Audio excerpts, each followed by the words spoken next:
வணக்கம். இந்திய நேரப்படி மதியம் 1:30 மணி செய்திகள். முதலில் தலைப்பு செய்திகளை காணலாம். வேளாண்மை மற்றும் உழவர் நலத்துறை சார்பில் வேளாண் கண்காட்சி ஈரோட்டில் இன்று திறந்து வைத்தார் முதலமைச்சர் மு.க.ஸ்டாலின். 2026 சட்டசபை தேர்தலில் தனித்து போட்டியிடவும் தயார். தேமுதிக பொதுச் செயலாளர் பிரேமலதா சவால். அமெரிக்காவில் 5வது நாளாக தொடரும் போராட்டம். ஊரடங்கு உத்தரவை பிறப்பித்தார் டொனால்ட் ட்ரம்ப். இஸ்ரேல் அமைச்சர்கள் மீது பொருளாதார தடை விதித்த 3 நாடுகள் வன்முறையை தூண்டியதாக குற்றச்சாட்டு. இனி விரிவான செய்திகளை காணலாம். 2 நாள் சுற்றுப்பயணமாக சேலம் சென்ற முதலமைச்சர் மு.க.ஸ்டாலின் வேளாண் மற்றும் உழவர் நலத்துறை சார்பில் நடத்தப்படும் வேளாண் கண்காட்சியை தொடங்கி வைத்தார். இன்று மாலை 5 மணிக்கு சேலம் ஈரோடு மாவட்ட எல்லைப் பகுதியில் முதலமைச்சர் மு.க.ஸ்டாலினுக்கு திமுக சார்பில் சிறப்பான வரவேற்பு அளிக்கப்பட உள்ளது. அங்கிருந்து சுமார் 11 கிலோமீட்டர் தூரம் நடைபெறவுள்ள ரோடு ஷோவில் பங்கேற்கிறார். முன்னதாக ஈரோடு வேளாண்மை மற்றும் உழவர் நலத்துறை சார்பில் நடத்தப்படும் வேளாண் கண்காட்சியை தொடங்கி வைத்தார். இதையடுத்து நாளை காலை 9:30 மணிக்கு டெல்டா பாசனத்திற்காக மேட்டூர் அணையில் இருந்து தண்ணீர் திறந்து வைக்கிறார். தொடர்ந்து சேலம் இரும்பாலை அரசு மருத்துவக் கல்லூரி வளாகத்தில் நடைபெறும் அரசு விழாவில் கலந்து சிறப்புரையாற்ற உள்ளார். விழாவில் 1500 கோடி ரூபாயில் நலத்திட்ட உதவிகள் மற்றும் கட்டி முடிக்கப்பட்ட திட்ட பணிகளை திறந்து வைக்க உள்ளார். 2026 சட்டசபை தேர்தலில் தனித்து போட்டியிடவும் தயார் என தேமுதிக பொதுச் செயலாளர் பிரேமலதா தெரிவித்தார். தேமுதிக சார்பில் இன்று மண்டல பொறுப்பாளர்கள் ஆலோசனை கூட்டம் நடைபெற்றது.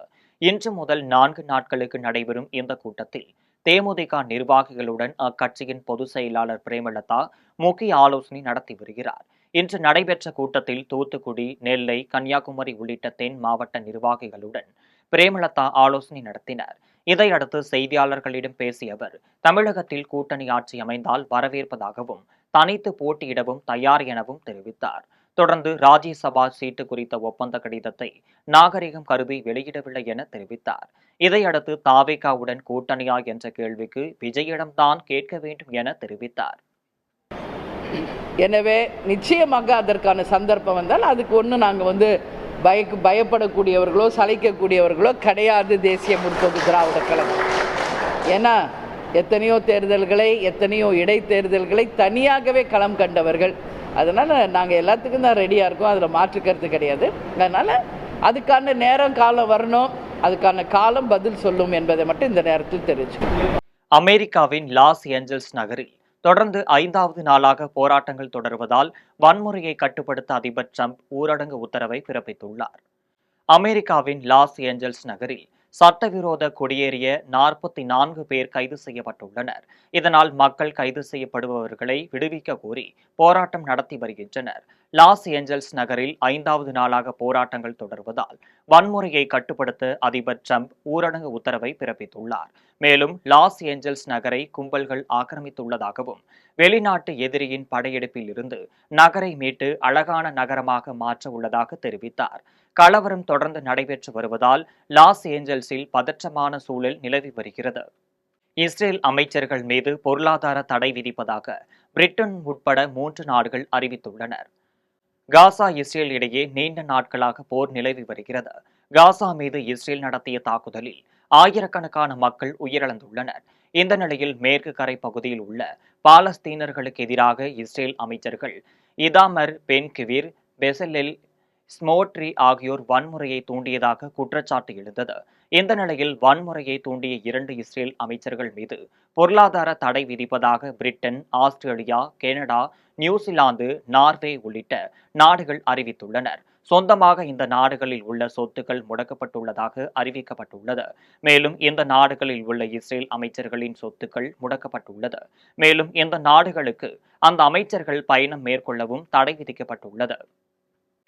மின்னணு சாதனங்கள் உற்பத்தியில் தமிழ்நாடு முன்னிலை வகிப்பதாக மத்திய ரயில்வே துறை மந்திரி அஸ்வினி வைஷ்ணவ் பெருமிதம் தெரிவித்துள்ளார். தமிழ் மொழிக்காக செயற்கை நுண்ணறிவு தளத்தை உருவாக்கும் நோக்கில் தனியார் நிறுவனம் சார்பில் தமிழ் AI திட்டம் தொடங்கப்பட்டுள்ளது. இந்த தொடக்க நிகழ்வு சென்னை தரமணி IIT ஆராய்ச்சி பூங்கா வளாகத்தில் நேற்று நடந்தது. நிகழ்ச்சியில் தமிழ் AI திட்ட நிறுவனர் அஸ்வத்தாமன் வரவேற்புரையாற்றினார். இதில் மத்திய ரயில்வே துறை மந்திரி அஸ்வினி வைஷ்ணவ் காணொலி காட்சி வாயிலாக பங்கேற்று பேசினார். அப்போது அவர், இந்த திட்டம் தமிழுக்கு மட்டுமல்ல, இந்திய மொழிகள் அனைத்திற்கும் AI துறையில் புதிய வாயிலாக அமையும் என தெரிவித்தார். செல்போன், லேப்டாப், சர்வர் போன்ற மின்னணு சாதனங்கள் உற்பத்தியில் தமிழ்நாடு முன்னிலை வகிப்பதாக தெரிவித்தார். ஏற்கனவே வந்தே பாரத் ரயில் உற்பத்தி மையமாக தமிழ்நாடு திகழ்வதால் இந்தியாவின் எதிர்கால ரயில் உட்கட்டமைப்பை மேம்படுத்துவதில் தமிழ்நாடு முக்கிய பங்கு வகிக்கும் என பெருமிதம் தெரிவித்தார்.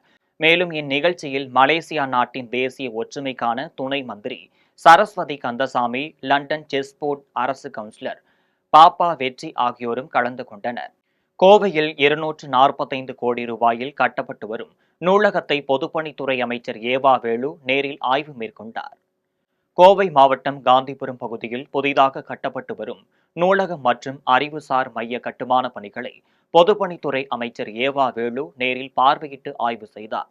முன்னதாக கோல்ட் விங்ஸ் பகுதியில் கட்டப்பட்டு வரும் மேம்பால பணிகளை ஆய்வு மேற்கொண்டார். இதையடுத்து செய்தியாளர்களிடம் பேசிய அவர் 245 கோடி ரூபாயில் இந்த நூலகம் கட்டப்பட்டுள்ளதாகவும் இதில் 50 கோடி ரூபாய் மதிப்பீட்டில் புத்தகங்களும் 5 கோடி ரூபாய் மதிப்பீட்டில் கணினி உள்ளிட்டவைகளும் அமைக்கப்பட உள்ளதாக தெரிவித்தார்.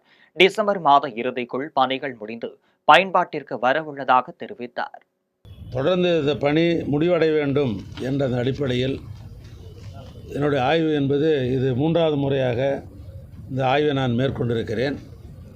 இந்த பாலத்தை இந்த கட்டடத்தின் நூலகத்தை பொறுத்தளவிற்கு 245 கோடி ரூபாய் கட்டடத்திற்காகவும் நூலகத்திற்கு உள்ளே அமைய இருக்கிற பல்வேறு புத்தகங்கள் அது 50 கோடி ரூபாயிலும் கணினி போன்றவைகளை 5 கோடி ரூபாயிலும் ஆக 300 கோடி ரூபாயில் இந்த நூலகம் அமைய இருக்கிறது. இதனுடைய மொத்த அளவு 1,98,000 சதுரடி பரப்பு கொண்ட இந்த நூலகம். இதில் தரைத்தளம் உட்பட 7 தளங்கள் அமைந்திருக்கிற ஒரு நூலகமாக இந்த நூலகம் அமைந்திருக்கிறது. இதற்காக அரசின் சார்பாக 7 ஏக்கரா நிலம் இதற்காக ஒதுக்கப்பட்டிருக்கிறது. ஒப்பந்ததாரை பொறுத்தளவுக்கு நாங்கள் ஒரு மாதமும் இந்த பணிகளை செய்து தர வேண்டும் என்று அவருக்கு நாங்கள் ஏற்கனவே ஒரு மைல்ஸ்டோன் ப்ரோக்ராம் லிஸ்ட் நாங்கள் போட்டு கொடுத்துருக்குறோம். அந்த அடிப்படையில் டிசம்பர் மாதம் 30ஆம் தேதிக்குள் இந்த பணியை முடித்து தர வேண்டும் என்று அரசின் சார்பாக அவருக்கு நான் கேட்டுக்கொண்டேன். சென்னையில் மின்சார வாகனங்களுக்கான சார்ஜிங் மையங்கள் அமைக்க 1000 விளக்கு மெரினா உட்பட 9 இடங்கள் தேர்வு செய்யப்பட்டுள்ளன. பொது போக்குவரத்தில் மின்சார வாகனங்களை அமைக்க நடவடிக்கை மேற்கொள்ளப்பட்டு வருகிறது. இந்த நிலையில் ரயில் பயணிகளின் வசதிக்காக மின்சார வாகனங்களுக்கான சார்ஜிங் மையம் அமைக்க ரயில்வே திட்டமிட்டுள்ளது. அதன்படி ஏற்கனவே உள்ள சார்ஜிங் வசதிகளை மேம்படுத்தவும் புதிதாக மையங்கள் அமைக்கவும் முடிவு செய்யப்பட்டு அதற்கான பணிகள் நடைபெற்று வருகிறது. அந்த வகையில் சென்னையில் மின்சார வாகனங்களுக்கு சார்ஜிங் நிலையம் அமைக்க முதற்கட்டமாக 9 இடங்களை சென்னை மாநகராட்சி மற்றும் தமிழ்நாடு பசுமை எரிசக்தி கழகம் தேர்வு செய்துள்ளது. அதன்படி சென்னை பெசட் நகரில் 2 பகுதிகளும், தியாகராய நகரில் 2 பகுதிகளும் தேர்வு செய்யப்பட்டுள்ளனர். செம்மொழி பூங்கா, 1000 விளக்கு, மெரினா கடற்கரை, அண்ணாநகர் உள்ளிட்ட பகுதிகளும் தேர்வு செய்யப்பட்டுள்ளனர். 2 வாரத்தில் டெண்டர் கோரப்பட்டு விரைவில் சார்ஜிங் நிலையங்கள் அமைக்கும் பணிகள் தொடங்க உள்ளதாக மாநகராட்சி தெரிவித்துள்ளது. தமிழகம் முழுவதும் 18 IPS அதிகாரிகளை பணியிட மாற்றம் செய்து தமிழக அரசு உத்தரவிட்டுள்ளது. இதன்படி சென்னை தலைமையக DIG மகேஷ்குமார் தமிழக கடலோர பாதுகாப்பு குழும DIG-யாக பணியிட மாற்றம் செய்யப்பட்டுள்ளார். அதேபோல கடலோர பாதுகாப்பு குழும DIG ஜெயந்தி சென்னை காவல் தொழில்நுட்ப பிரிவு DIG-யாக நியமனம் செய்யப்பட்டுள்ளார். தேனி மாவட்ட ASP கேல்கர் சுப்பிரமணியா பதவி உயர்வு பெற்று சேலம் நகர் தெற்கு துணை ஆணையராகவும், நாங்குநேரி ASP பிரசன்னா குமார் பதவி உயர்வு பெற்று நெல்லை மேற்கு துணை ஆணையராக நியமனம் செய்யப்பட்டுள்ளனர். சேலம் சரக DIG உமா விழுப்புரம் சரக DIG-யாக பணியிட மாற்றம் செய்யப்பட்டுள்ளார். இதேபோல தமிழகம் முழுவதும் 18 IPS அதிகாரிகள் பணியிட மாற்றம் செய்யப்பட்டுள்ளனர். மேலும் 3 பேர் பதவி உயர்வு பெற்றுள்ளனர். நாடு முழுவதும் 20 லட்சம் பேர் எழுதிய நீட் தேர்வு முடிவுகள் வரும் 14ஆம் தேதி அறிவிக்கப்படும் என தேசிய தேர்வு முகமை தெரிவித்துள்ளது. நாடு முழுவதும் மருத்துவ படிப்புகளில் சேருவதற்கான UG தேர்வை சுமார் 20 லட்சம் மாணவர்கள் எழுதியுள்ளனர். இந்த தேர்விற்கான விடை குறிப்பை தேசிய தேர்வு முகமை கடந்த 3ஆம் தேதி வெளியிட்டது. இந்த நிலையில் தேர்வு முடிவுகள் வரும் 14ஆம் தேதி அறிவிக்கப்படும் என தேசிய தேர்வு முகமை தெரிவித்துள்ளது. தேர்வு முடிவுகளை அதிகாரப்பூர்வ இணையதளத்திற்கு சென்று பதிவிறக்கம் செய்யலாம் என தெரிவித்துள்ளது. மேலும் தேர்வு முடிவுகள் வெளியாகிய பின்னர் அகில இந்திய ஒதுக்கீட்டிற்கான 15% இடங்களுக்கும் மருத்துவ கலந்தாய்வு குழு கலந்தாய்வை நடத்த உள்ளது. மீதமுள்ள 85% இடங்களுக்கும் அந்தந்த மாநில அரசுகள் கலந்தாய்வை நடத்த உள்ளதாக தகவல் வெளியாகியுள்ளது. மக்கள் தொகை பெருக்கத்தில் உலகிலேயே முதலிடத்தில் இந்தியா இருப்பதாக ஐநா சபை தெரிவித்துள்ளது. இந்தியாவின் மக்கள் தொகை குறித்து ஐநா சபை அறிக்கை வெளியிட்டுள்ளது. அதில் இந்தியாவில் உள்ள தற்போதைய மக்கள் தொகை 146 கோடியே 39 லட்சமாக உள்ளது என தெரிவித்துள்ளது. இதன் மூலம் மக்கள் தொகையில் உலகிலேயே முதலிடத்தை இந்தியா பிடித்துள்ளது. இன்னும் 40 ஆண்டுகளில் இந்தியாவின் மக்கள் தொகை 170 கோடியாக உயர வாய்ப்புள்ளதாக ஐநா எச்சரித்துள்ளது. இந்த கணக்கெடுப்பில் 14 வயதுக்குட்பட்டவர்களின் எண்ணிக்கை 24%ஆகவும் 10 முதல் 19 வயதுக்குட்பட்டவர்களின் எண்ணிக்கை 17%ஆகவும் 10 முதல் 24 வயதுக்கு உட்பட்டவர்கள் எண்ணிக்கை 26%ஆகவும் உள்ளதாக தெரிவித்துள்ளது. கலவரத்தை தூண்டும் கட்சியாக திமுக உள்ளதாக மத்திய இணையமைச்சர் எல் முருகன் குற்றம் சாட்டியுள்ளார். புதுச்சேரி பாஜக அலுவலகத்தில் மத்திய இணையமைச்சர் எல் முருகன் செய்தியாளர்களை சந்தித்து பேசினார். அப்போது அவர் மத்திய அரசின் 11 ஆண்டு கால சாதனைகள் குறித்து விளக்கினார். தொடர்ந்து ராகுல் காந்தி கண்ணை கட்டிக்கொண்டு மத்திய அரசின் அனைத்து திட்டங்களையும் குறை கூற வருவதாக விமர்சனம் செய்தார். மேலும் திமுக கூட்டணி சலசலத்து உள்ளதாகவும் திருமாவளவன் அந்த கூட்டணியில் நீடிப்பது சந்தேகம் என்றும் கூறினார். தேசிய ஜனநாயக கூட்டணியால் திமுகவின் தூக்கத்தை தொலைந்து உள்ளதாக தெரிவித்தார். மேலும் மதுரையில் நடைபெறவுள்ள முருகன் மாநாடு தமிழக அரசியலில் மிகப்பெரிய தாக்கத்தை ஏற்படுத்தும் என தெரிவித்தார். கலவரத்தை தூண்டும் கட்சியாக திமுக உள்ளதாக மத்திய இணையமைச்சர் எல் முருகன் குற்றம் சாட்டியுள்ளார். 2026 சட்டமன்ற தேர்தலில் மிகப்பெரிய ஒரு வரலாற்று சிறப்புமிக்க வெற்றியை தேசிய ஜனநாயக கூட்டணி பெறப்போகிறது.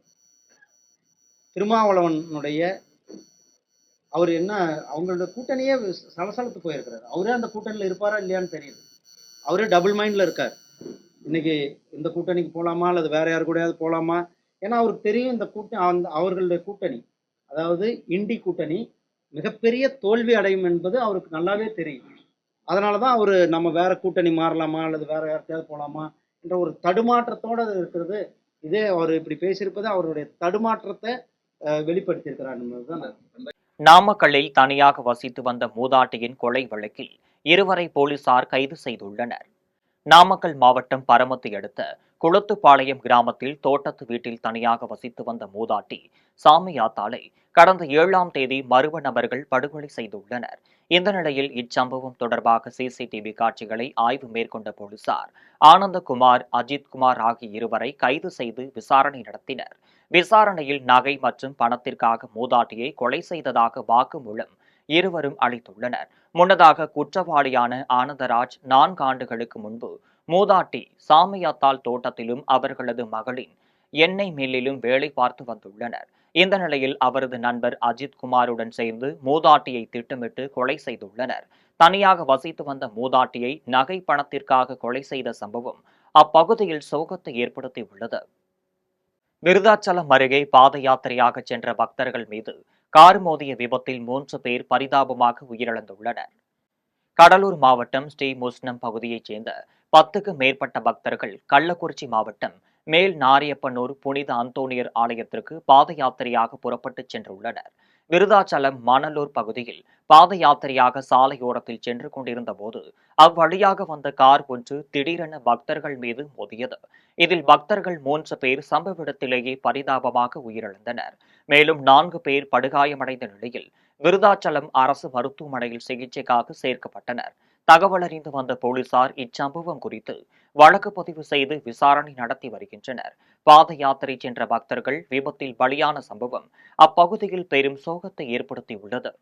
வடசென்னையில் சொத்து பத்திரம் ஆவணங்கள் மோசடி வழக்கில் பாஜக பெண் நிர்வாகி ஒருவர் கைது செய்யப்பட்டுள்ளார். வடசென்னை புது வண்ணாரப்பேட்டை பகுதியைச் சேர்ந்த பாஜக பிரமுகர் சாமுண்டீஸ்வரி என்பவர் அதே பகுதியில் போட்டோ ஸ்டுடியோ மற்றும் ஜெராக்ஸ் கடை வைத்துள்ளார். இந்த நிலையில் கடந்த 2023ஆம் ஆண்டு கடைக்கு ஜெராக்ஸ் எடுக்க வந்த அதே பகுதியைச் சேர்ந்த மாணிக்கம் என்பவருடைய சொத்து பத்திர ஆவணங்களை அவருக்கே தெரியாமல் நகல் எடுத்து பெயர் மற்றும் விலாசத்தை திருப்பி செய்து சட்டவிரோதமாக மாற்றியுள்ளார். இது தொடர்பாக மாணிக்கம் அளித்த புகாரின் பேரில் வண்ணாரப்பேட்டை காவல்துறையினர் கைது செய்தனர். பின்னர் நடத்திய விசாரணையில் சாமுண்டீஸ்வரி சட்டவிரோதமாக சொத்து பத்திரம் விவரங்களை மாற்றியது உறுதி செய்யப்பட்டது. இதையடுத்து சென்னை ஜார்ஜ் டவுன் நீதிமன்றம் பிறப்பித்த உத்தரவின் அடிப்படையில் போலீசார் அவரை சிறையில் அடைத்தனர். கடலூர் அருகே வடிகால் வசதி செய்து தர வலியுறுத்தி அப்பகுதி மக்கள் மாவட்ட ஆட்சியரிடம் கோரிக்கை வைத்துள்ளனர்.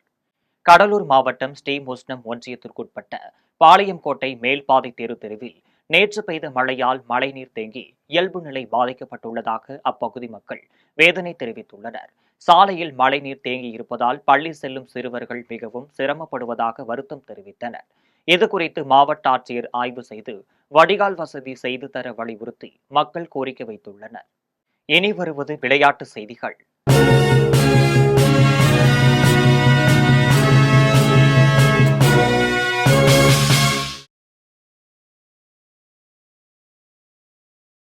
ஒன்பதாவது Tamil Nadu premier league 20 over cricket தொடரில் 7வது லீக் ஆட்டத்தில் 179 ரன்கள் எடுத்து சேலம் அணி வெற்றி பெற்றது.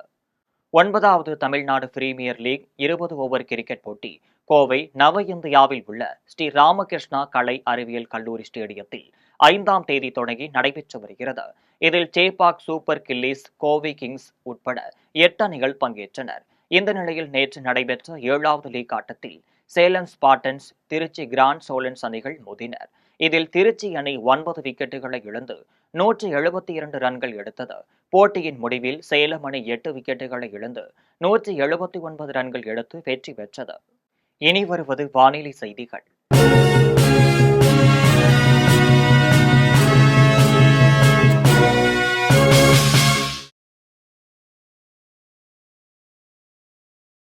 நீலகிரியில் வரும் 14ஆம் தேதி மிக கனமழை பெய்ய வாய்ப்புள்ளதாக வானிலை ஆய்வு மையம் எச்சரிக்கை விடுத்துள்ளது. இது தொடர்பாக வானிலை ஆய்வு மையம் வெளியிட்டுள்ள செய்திக்குறிப்பில் வரும் 14ஆம் தேதி நீலகிரி மாவட்டத்தில் ஒரு சில இடங்களில் கன முதல் அதிக கனமழையும், கோவை மாவட்ட மலைப்பகுதிகளில் கன முதல் மிக கனமழை பெய்ய வாய்ப்புள்ளதாக தெரிவித்துள்ளது. வரும் சனி, ஞாயிற்றுக்கிழமைகளில் நீலகிரி மாவட்டத்தில் பலத்த மழை பெய்ய வாய்ப்புள்ளதால் ஆரஞ்ச் அலர்ட் எச்சரிக்கை விடுக்கப்பட்டுள்ளது. நீலகிரியில் 14ஆம் தேதி பலத்த மழை பெய்யும் என்பதால் தண்ணீர் தேக்கம், நிலச்சரிவு ஏற்படும் அபாயம் உள்ளதாக எச்சரிக்கை விடுக்கப்பட்டுள்ளது. இனி வருவது தங்கம், வெள்ளி விலை மற்றும் பங்குச்சந்தை நிலவரம்.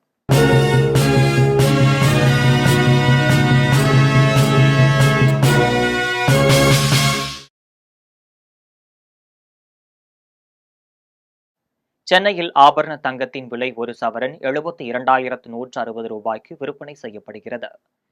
சென்னையில் இன்று ஆபரண தங்கத்தின் விலை கிராமிற்கு 75 ரூபாய் உயர்ந்து 9,020 ரூபாய்க்கு விற்பனை செய்யப்படுகிறது. மேலும் ஒரு சவரன் 600 ரூபாய் உயர்ந்து 72,160 ரூபாய்க்கு விற்பனை செய்யப்படுகிறது. 24 கேரட் தூய தங்கம் ஒரு சவரன் 78,720 ரூபாய்க்கும் விற்பனை செய்யப்படுகிறது. மேலும் ஒரு கிராம் வெள்ளி 109 ரூபாய்க்கும், 1 கிலோ வெள்ளி 1,09,000 ரூபாய்க்கும் விற்பனை செய்யப்படுகிறது. மும்பை பங்குச்சந்தை இன்று உயர்வுடன் காணப்படுகிறது. மும்பை பங்குச்சந்தை குறியீட்டு எண் சென்செக்ஸ் 292 புள்ளிகள் அதிகரித்து 82,684 புள்ளிகளில் வணிகமாகிறது. தேசிய பங்குச்சந்தை குறியீட்டு எண் நிப்டி 92 புள்ளிகள் அதிகரித்து 25,196 புள்ளிகளில் வணிகமாகிறது. மீண்டும் ஜெம் தலைப்பு செய்திகள். வேளாண்மை மற்றும் உழவர் நலத்துறை சார்பில் வேளாண் கண்காட்சி ஈரோட்டில் இன்று திறந்து வைத்தார் முதலமைச்சர் மு க ஸ்டாலின். 2026 சட்டசபை தேர்தலில் தனித்து போட்டியிடவும் தயார், தேமுதிக பொதுச் செயலாளர் பிரேமலதா சவால். அமெரிக்காவில் 5வது நாளாக தொடரும் போராட்டம், ஊரடங்கு உத்தரவை பிறப்பித்தார் டொனால்ட் ட்ரம்ப். இஸ்ரேல் அமைச்சர்கள் மீது பொருளாதார தடை விதித்த 3 நாடுகள் வன்முறையை தூண்டியதாக குற்றச்சாட்டு. இத்துடன் ஜெம் செய்திகள் நிறைவடைகின்றன. மீண்டும் ஜெம் செய்திகள் மாலை 6 மணிக்கு. உடனுக்குடன் செய்திகளை காண GemLive.tv என்ற இணையதளத்தில் இணைந்திருங்கள். நன்றி, வணக்கம்.